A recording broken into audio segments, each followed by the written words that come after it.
할렐루야. 좌우로 인사하시죠. 잘 오셨습니다. 감기 조심하십시오. 저도 약간 콧물 감기 기운이 있어갖고 오늘 약 하나 먹었더니 내가 몸 밖에 있는지 몸 안에 있는지 멍멍한데, 오늘 혹시 제가 뭐 말이 막 이상하게 나오더라도 이해해 주시기를 바랍니다. 오늘 설교 제목은 만일 그 맛을 잃으면, 한번 따라해 주시죠. 만일 그 맛을 잃으면, 이라는 제목인데요. 오늘 우리가 두 가지 맛을 한번 생각해 보고 함께 기도하기 원하는데, 오늘 본문은 워낙 유명한 본문입니다. 그래서 너희는 세상의 소금이다, 너희는 세상의 빛이다. 원래 이제 원문을 보면 세상의 소금이 아니라 땅의 소금이에요. 너희는 땅의 소금이다. 그래서 땅에 이렇게 소금을 뿌리듯이 땅의 소금이고, 그 다음에 세상의 빛은 맞아요. 세상의 빛이다. 그래서 오늘 이 소금과 빛, 이 두 단어를 통해서 예수님이 우리에게 뭘 얘기하고 싶으신가 하는 것을 함께 생각해 보려고 합니다. 우리 13절을 보시면 뭐라고 되어 있습니까? 너희는 세상의 소금이니, 소금이 만일 그 맛을 잃으면 무엇으로 짜게 하리요. 그 다음에요, 후에는 아무 쓸데없어 다만 밖에 버려져 사람에게 어떻게 됩니까? 밟힌다. 여러분, 이제 이 본문을 여러분 딱 읽으시면 뭐 크게 어려운 건 없죠. 우리를 세상의 소금, 그 다음 보시면 소금이 만일 그 맛을 잃으면 무엇으로 짜게 하겠느냐. 여러분, 이제 여기서 중요한 해석의 포인트가 뭐냐면 무엇으로 짜게 하리요, 이런 뜻입니다. 보통 이 부분을 이제 우리가 어떻게 많이들 이해하냐면, 그래, 우리가 소금이니까 우리의 맛을 잘 간직하자. 우리가 이 맛을 잃으면 우리가 무엇 가지고 이 세상을 이렇게 맛을 유지하겠느냐, 짜게 하겠느냐.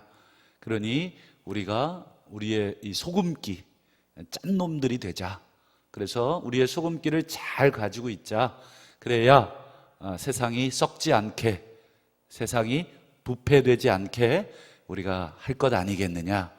그래서 어떻게 보통 이걸 읽냐면 우리가 소금이 되자, 이렇게 이제 읽는데, 실제적으로는 너희가 소금이 되라 이렇게 하신 적은 없어요. 뭐라고 되어 있습니까? 다시 보시면 너희는 세상에 그냥 소금이다 이렇게 되어 있어요. 그러니까 소금이다, 이미 소금이라는 거지 소금이 아닌 상태인데 소금이 되라 이렇게 얘기하신 게 아니다. 일단 요거를 먼저 좀 기억하셔야 돼요.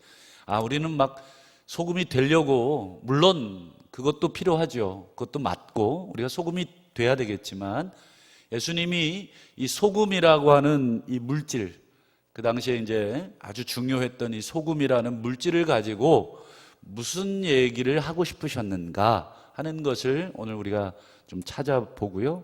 그 다음에 두 번째는 이 빛이라고 하는 것을 가지고 또 무슨 얘기를 하고 싶으셨는가 하는 것입니다. 그래서 아까 말씀드렸듯이 먼저 우리 13절을 보면 우리 뒤에 무엇으로 짜게 하겠냐, 이 부분에 대한 해석입니다. 그래서 말씀드린 것처럼 이것은 정확한 번역이 좀 안 돼 있어요. 그래서 우리말 성경이 조금 오해하게끔 번역이 조금 돼 있어서 우리 조금 새 번역을 좀 한번 보여드리려고 합니다. 새 번역을 한번 띄워봐 주시죠. 자, 화면을 보시죠. 너희는 세상의 소금이다. 그 다음에 소금이 그 짠맛, 그 맛을, 소금은 여러분 어떤 맛이에요? 짠맛이잖아요. 그 짠맛을 소금이라고 하는 이 알갱이에서 요 안에 이게 소금이 되려면 짠맛이 들어가 있어야 소금이거든요. 그러면 이 소금 안에, 이 알갱이 안에 짠맛이 이렇게 빠져나오면, 맛을 잃으면, 그 다음 보세요. 무엇으로 그 짠맛을 되찾겠느냐.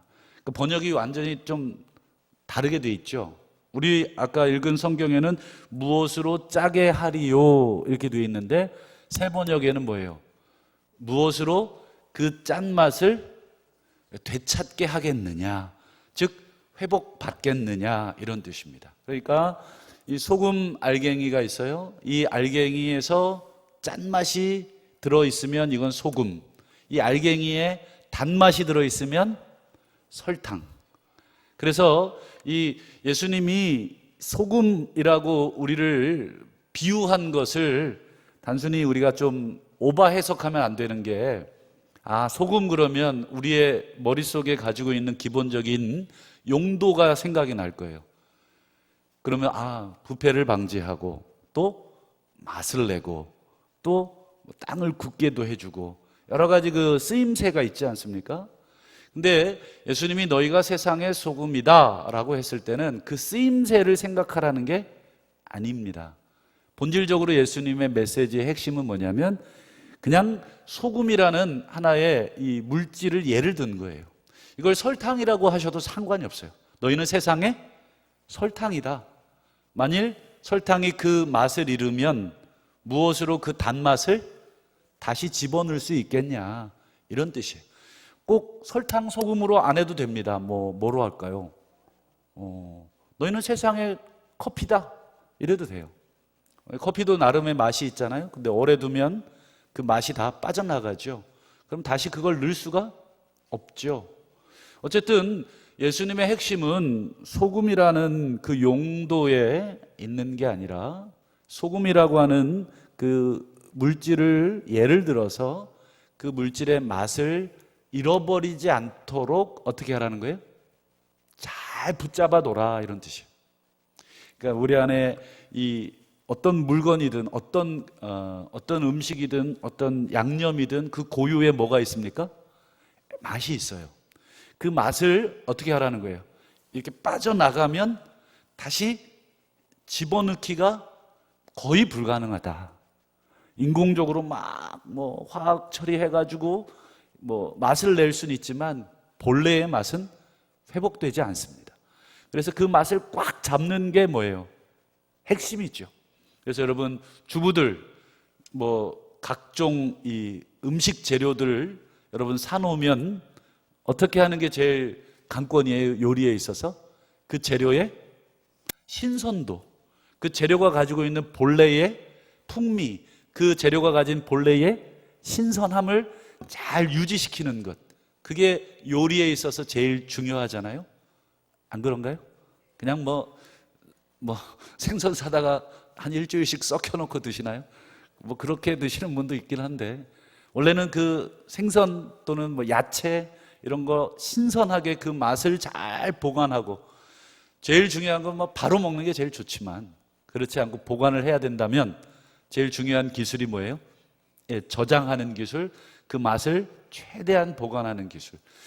여러분, 예수님이 지금 저희들에게 하시는 말씀은 이 소금으로서의 그 기능, 짠맛을 내라, 부패를 방지해라, 여기에 1차적인 게 있지 않고 뭐라고요?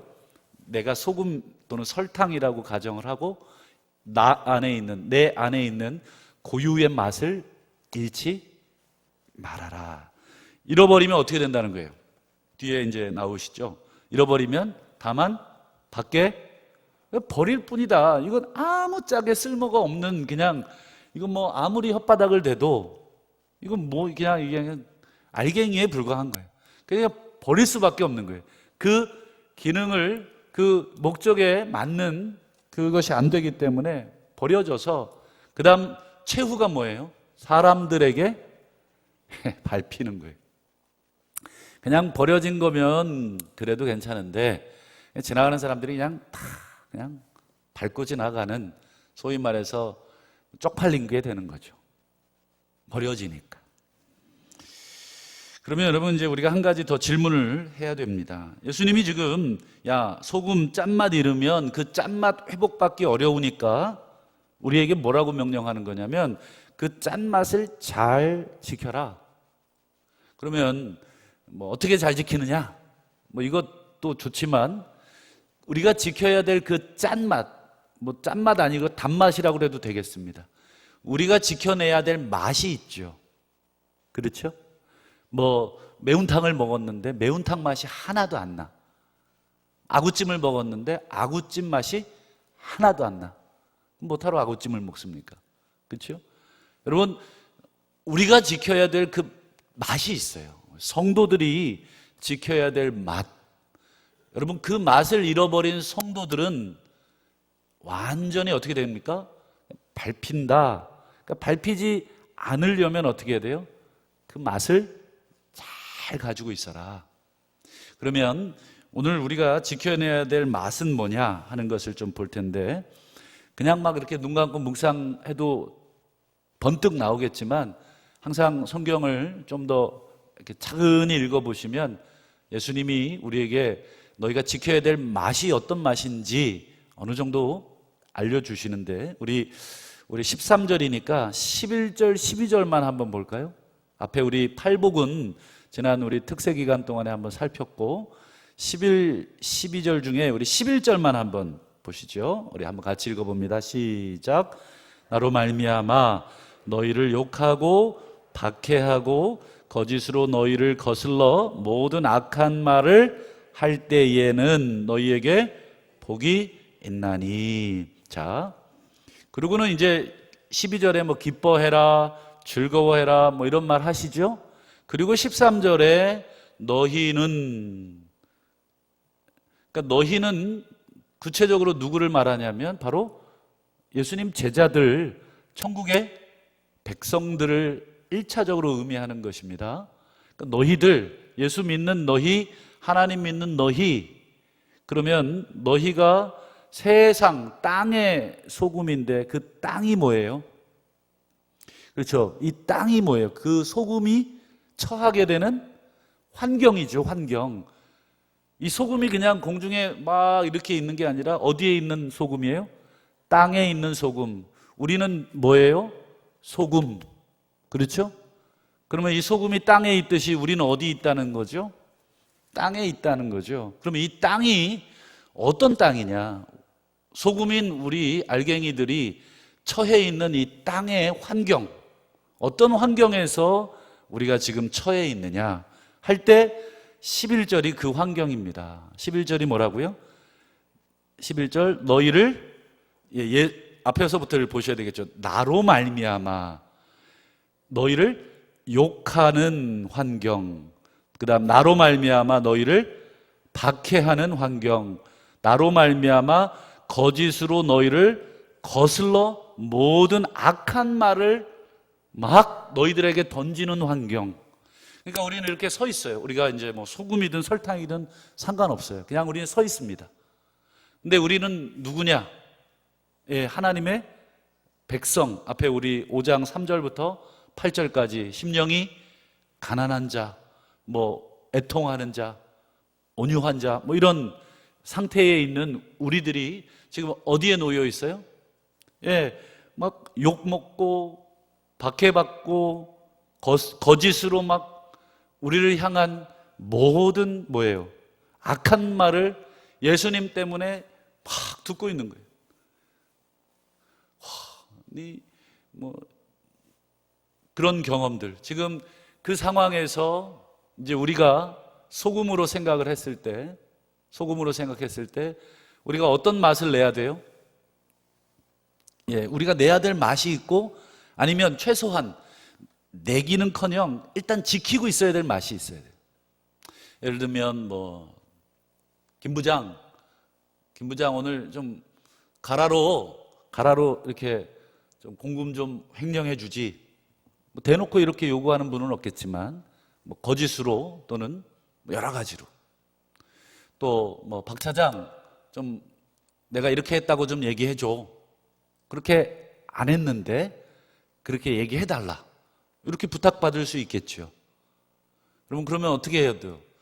일단은 우리가 가지고 있는 그 본연의 맛을 지켜야 되겠죠. 그들이 요구하는 그 요구대로 하면 어떻게 되는 거예요? 그렇죠. 우리의 맛을 잃어버리는 거예요. 우리의 맛을 지켜내려면 그 사람들이 요구하는 것에 어떻게 하면 안 돼요? 덩달아 이렇게 춤춰주면 안 되겠죠. 그러면 여러분, 그 사람들, 세상에 있는, 땅에 있는 그 사람들이 우리를 향해 엄지척, 역시 예수 믿는 애구나, 이러겠냐는 거예요. 어떻게 한다고요? 이게 11절입니다. 그게. 예, 나로 말미암아 너희를 욕할 겁니다. 틀림없어요. 틀림없습니다. 혼자 이런 얘기하고, 그 다음에요, 박해하고, 여러 가지 박해가 있겠죠. 회사로 얘기하면 불이익을 준다든지, 왕따를 시킨다든지, 자기가 원하는 맛을 내지 않으니까, 그렇죠?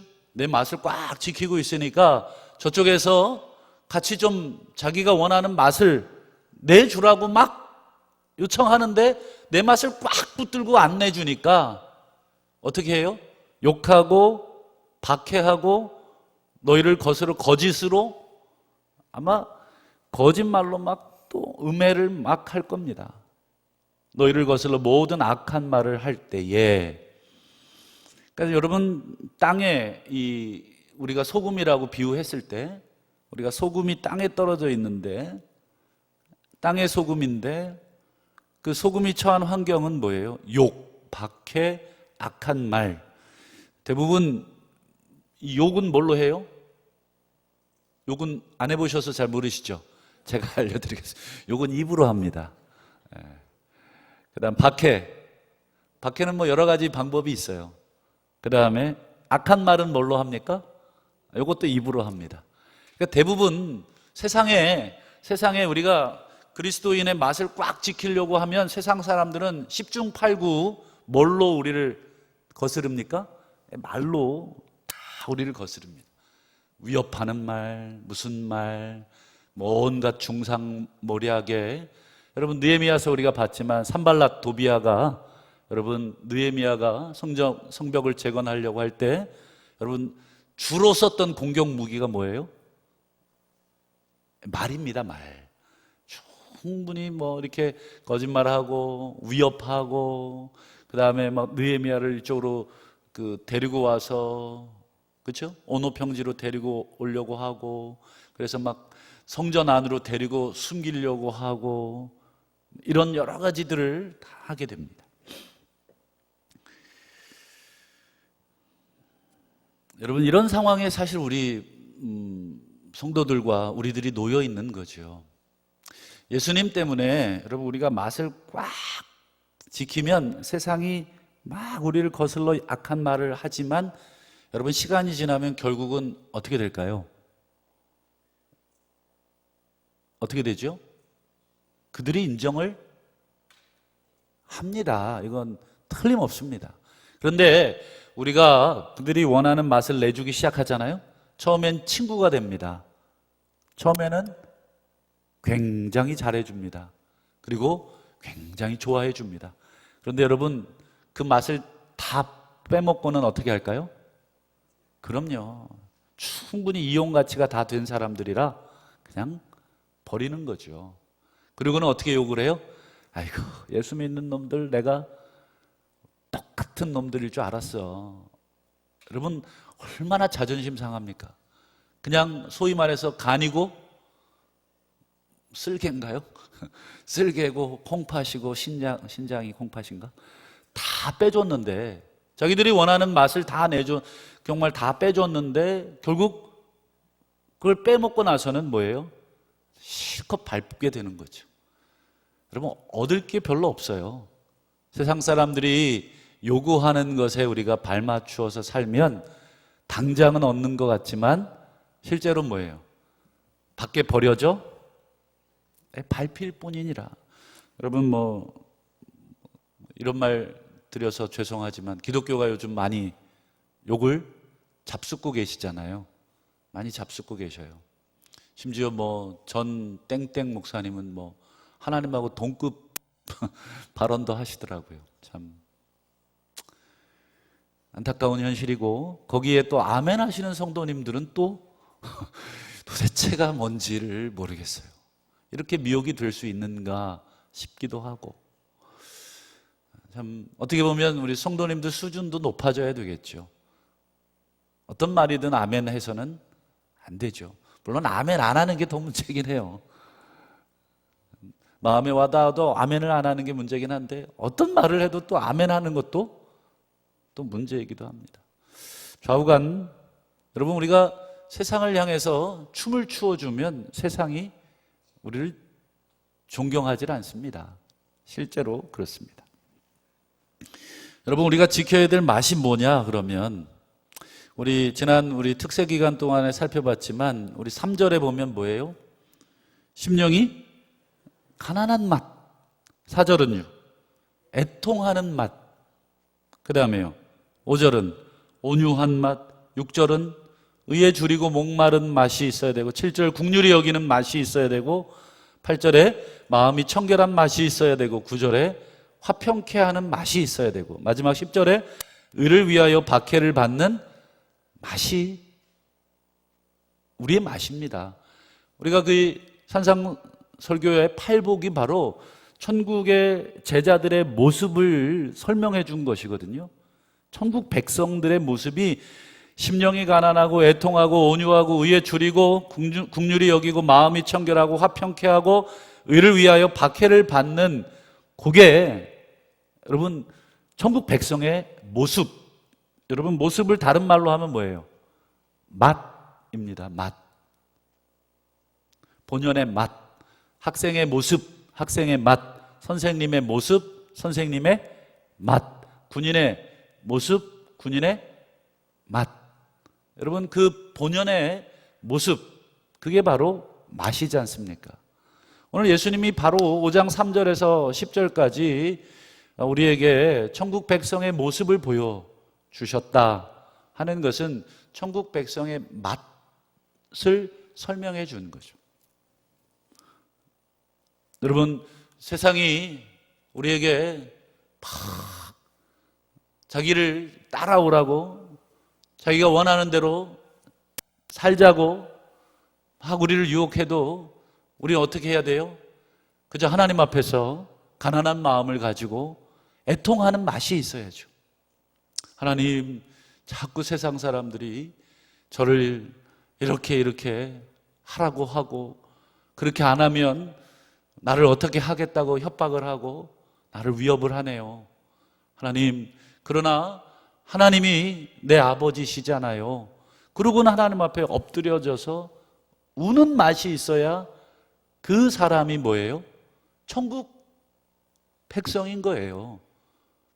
근데 우는 맛이 없고 그냥 저쪽에 가서 그냥 똑같이 춤을 춰주면 여러분 어떻게 되겠어요? 그 맛을 잃은 거죠. 세상이 싸우자 주먹을 불끈 쥐고 내 코를 후려치는데 여러분 우리는 어떤 맛이 있어야 되는 거예요? 지난주 우리 함께 살폈지만 억지로 오리를 가자 그러면 심리라도 가주는 맛이 있어야 되겠죠. 송사를 해서 속옷을 갖고자 하면 겉옷까지도 그냥 줘버리는 맛이 있어야 되겠죠. 이게 예수님이 우리에게 요구하는 모습, 그걸 맛이라고 말씀을 드렸습니다. 여러분 이 맛을 잃어버리면 어떻게 된다고요? 그게 우리의 운명이기도 하죠. 여러분 우리도 아마 누군가를 아마 다 이렇게 쳐다보실 텐데 여러분 누구 생각해 보시고 그 사람 정말 예수 믿는 맛을 가지고 있는 사람이라고 생각되는 사람이 있겠고 또 반대로 저 사람은 진짜 껍데기뿐이야. 맛이 하나도 안 나. 예수 믿는 사람 같지가 않아. 이렇게 여러분 평가되는 분도 계시겠죠? 우리도 그렇게 서로를 평가하는데 여러분 하나님은 당연히 아시겠죠. 다른 사람 평가하기에 앞서서 여러분 나 자신부터 한번 평가해 보면 어떻겠습니까? 여러분 다른 사람 평가한다고 내 맛이 회복되는 거는 아니거든요. 저 사람 어떻고 저렇고 우리가 하마평을 막 늘어놓는다고 내가 의로워지는 것은 아니거든요. 만약에 그렇게 해서 의로워질 것 같으면 밤낮 없이 그렇게 하면 되죠. 그러나 그걸로 우리가 회복되는 게 아니기 때문에 결국 우리는 늘 어디로 가야 됩니까? 십자가 앞으로 가야 돼요. 하나님, 자꾸 내 맛이 이루어져 가려고 하는데 그 십자가로 나를 막아주시고, 그렇죠? 또 기도함으로 막고, 하나님 앞에 여러분, 내가 자꾸 희석이 되려고 하고, 내가 자꾸 이상한 맛이 변질되려고 하고, 내가 나를 이렇게 찍어 먹어봐도 맛이 안 나는 것 같아. 내 삶을 가만히 봐도 별로 이렇게 예수 믿는 사람 맛이 안 나는 것 같아 라고 하면, 여러분, 우리는 어디로 가야 돼요? 그렇죠. 십자가 앞으로 가야죠. 왜요? 우리 구주가 십자가에서 못 박히셨으니까 그 십자가 앞에 엎드려져서, 주님, 제 맛을 제가 어떻게 잃어버리고 있습니까? 물어보시고 다시 한번 그 맛이 우리 가운데 있어야 될 줄 믿습니다. 여러분, 그게 여러분 십자가의 은혜 아니겠습니까? 그래서 여러분 기도하지 않으면, 말씀을 보지 않으면 여러분 이 맛을 잃어버렸는지조차도 몰라요. 왜요? 이 말씀이 늘 우리를 비춰줘야 되니까. 기도를 통해 늘 하나님과 거울을 놓고 얼굴을 맞대 보듯이 늘 기도와 말씀을 통해 하나님 앞에 맞대 봐야 여러분 우리가 어느 정도의 맛을 유지하고 있는지를 아시지 않겠습니까? 그래서 여러분, 우리가 맛을, 첫 번째는 우리가 지켜야 되는 것은 좀 수동적인 거예요. 일단 잃어버리지 않도록 잘 어떻게 하셔야 돼요? 방어. 내 맛이 빠져나가지 않도록 잘 방어하시는 게 첫 번째입니다. 그럼 두 번째 맛은 뭘까요? 이게 14절입니다. 한번 읽어볼까요? 14절 시작. 너희는 세상의 빛이라. 산 위에 있는 동네가 숨겨지지 못할 것이요. 여기까지. 여기 우리말 성경에는 이제 한 문장처럼 이렇게 읽혀지는데 원래는 두 문장입니다. 너희는 세상의 빛이다. 산 위에 있는 동네가 숨겨지지 못할 것이다. 요가 아니라 다예요, 다. 그래서 두 개의 문장인데 여기서는 이제 좀 반대입니다. 소금은 맛을 지켜내야 되라고 하는 그런 의미라면, 빛은 뭘까요? 빛은 비추라는 게 아니라, 비춰야 되겠지만, 물론 뒤에 이제 16절에 비춰라는 게 나오지만, 또 궁극적으로 우리를 세상의 빛이라고 하는 것은 어떤 존재임을 드러내기 위한 표현이냐면, 우리는 감추어질 수 없는 존재, 빛을 비추는 존재라기보다도 감추어질 수 없는 존재, 임을 나타내기 위해서 빛이라는 말을 쓰신 겁니다. 너희는 세상의 빛이다. 그럼 빛을 비춰야 되겠군요. 물론 뒤에 나오지만 1차적인 의미는 뭐라고요? 감추어질 수 없는 존재. 여러분, 빛이 있어요. 이렇게 빛이 있다고 칩시다. 빛이 있어요. 빛을 감추기 위해서 조명을 다 끄면 어떻게 될까요? 이게 더 밝아집니다. 감출 수가 없어요, 이 빛은. 그렇죠? 이렇게 덮어놓는다고 칩시다. 그러면 덮어놓은 밖에서는 안 보이지만 덮어놓은 그 안에서는 어떻게 될까요? 그렇죠. 빛을 감출 수는 없어요. 여러분, 우리가 빛이라고 하는 것은 우리는 숨겨질 수 없는 존재. 그래서 뒤에 나오는 그 표현이 그겁니다. 산 위에 있는 동네가 어떻게 되지 않아요? 숨겨지지 않아요. 못해요. 이게 무슨 말일까? 우리나라에 있는 산동네는 나무가 울창해가지고 우리나라는 산속에 마을이 있으면 안 보이죠. 근데 여러분, 이제 이스라엘을 가보신 분들은 알지만 이스라엘은 벌거숭이 산이에요. 북쪽에, 저쪽에 이제 가야 좀 산림이 울창하지, 대다수의 국토에 산이라고 하는 그곳에 올라가면 뭐예요? 나무가 없어요. 그냥 돌멩이에요, 돌멩이. 여러분, 그런 나무가 없는 산 위에 마을이 있다고 상상을 해보세요.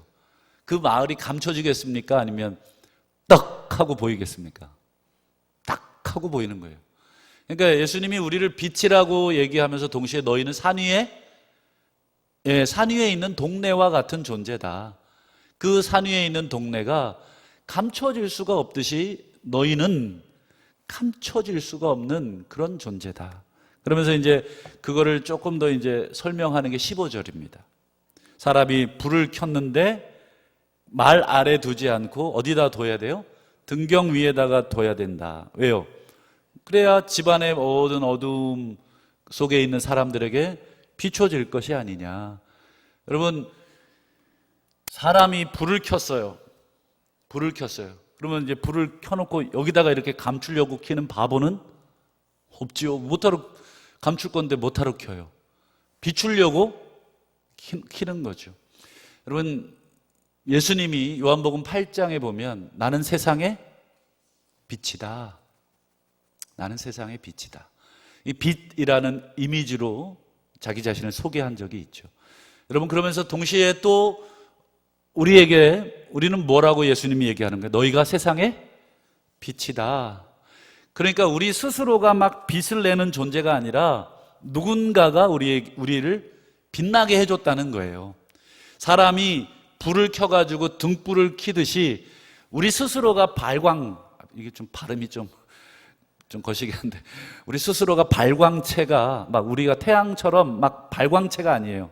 스스로 빛을 내는 존재가 아니라 우리는 달입니다, 달. 태양으로부터 빛을 받아서 반사해주는, 즉 우리는 우리 스스로의 빛을 내는 사람이 아니라 뭐예요? 그렇죠. 예수 그리스도의 빛 되신 예수 그리스도를 믿음으로 그 예수 그리스도가 우리 안에서 어떻게 되는 거예요? 비춰지는 거예요. 그것도 우리가 비추는 게 아니라 누군가가, 즉 하나님이시겠죠.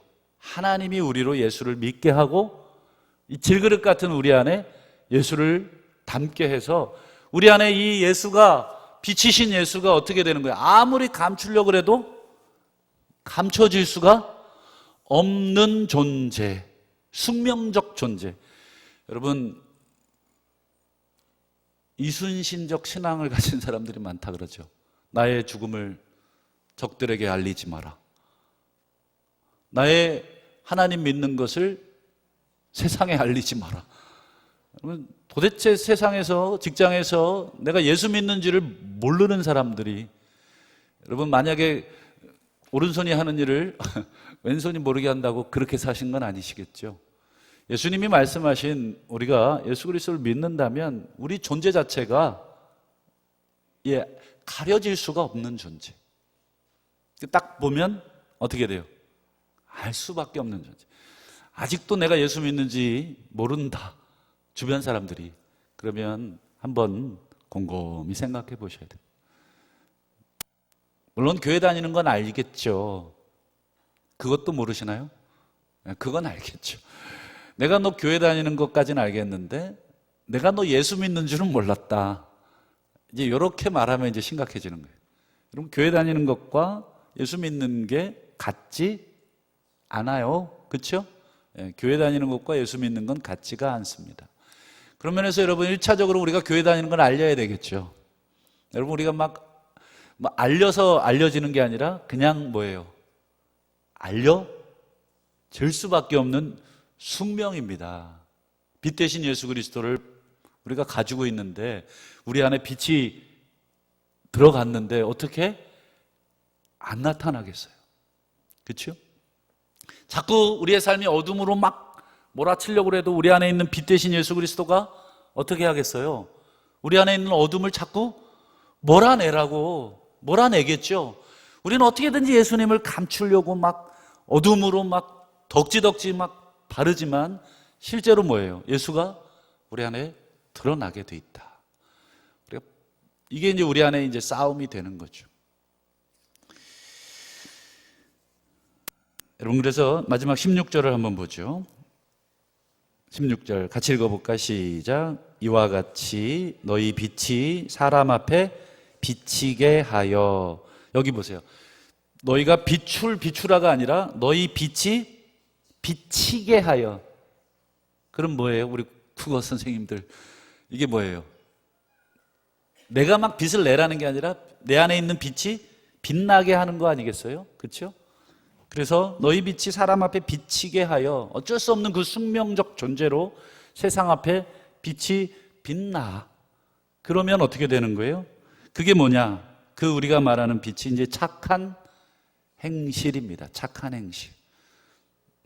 착한 행실, 기본적으로 기본적으로 뭐예요? 예수 믿는 사람들의 맛이 되겠죠.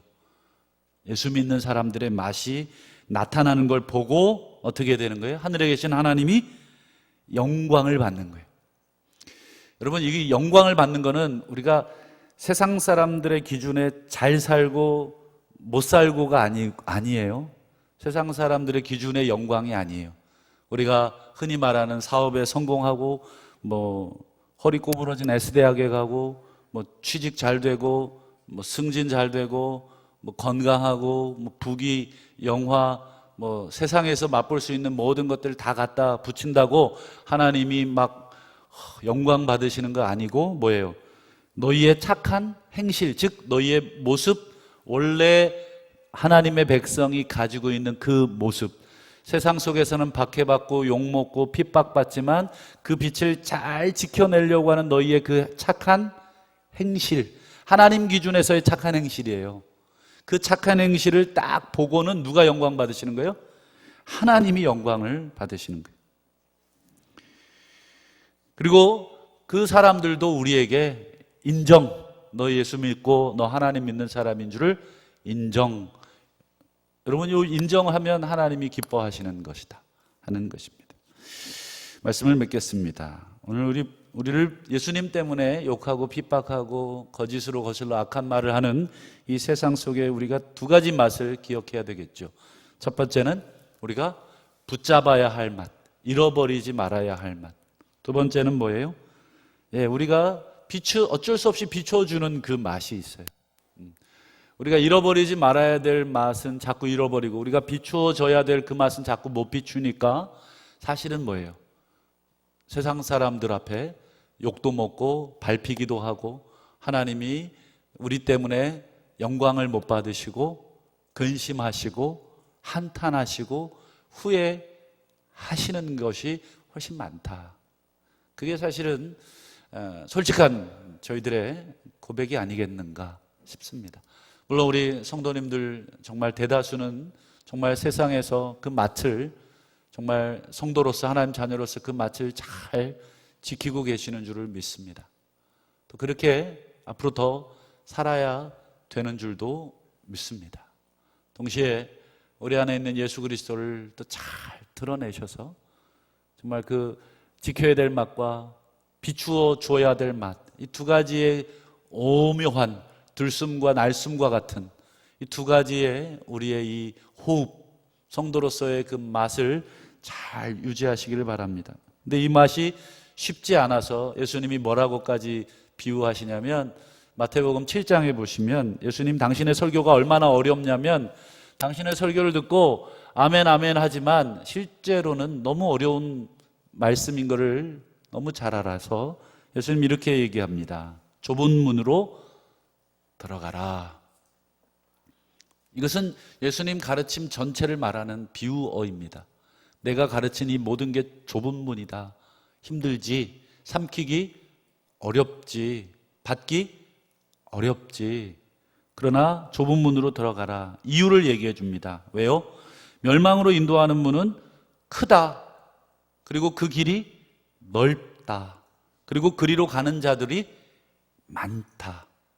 크고 넓고 많은 사람들이 가는 길은 저 끝에 뭐가 있다는 거예요?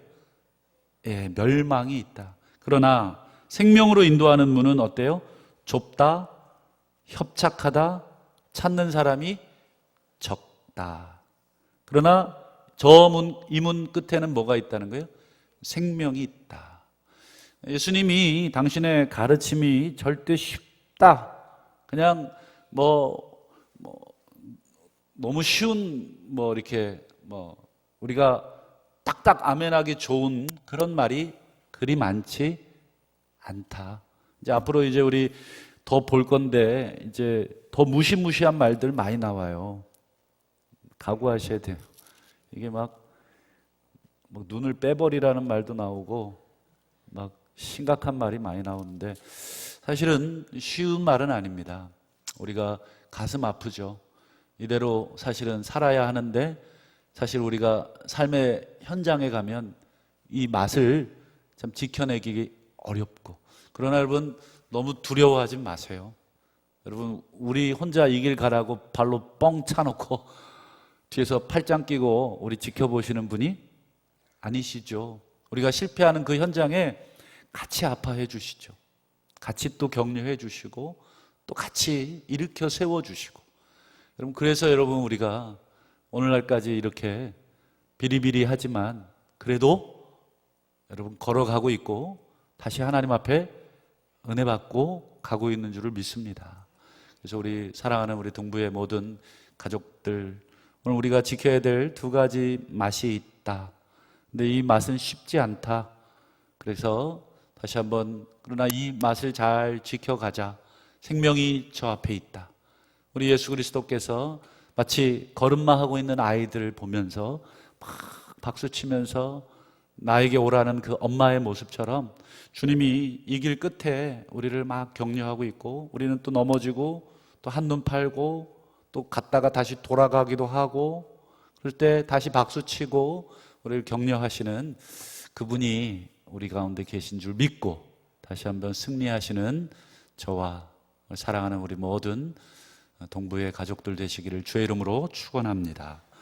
하나님 아버지, 저희들 이 걸음마 신앙을 뒤뚱뒤뚱 걸어갑니다. 맛을 다 잃어버릴 때도 많고 빛을 비추지 못하여 어둠을 걸어갈 때도 많지만, 하나님 다시 한번 우리를 일으켜 세워주시고 다시 한번 주의 은혜로 우리를 붙잡아 주시옵소서. 그래서 다시 한번 낙심의 자리에서 일어나 다시 한번 주를 향해 걸어가는, 생명을 향해 걸어가는 복된 걸음, 천성을 향해 걸어가는 순례자의 걸음이 되게 하여 주시옵소서. 예수님 이름으로 기도드리옵나이다. 아멘.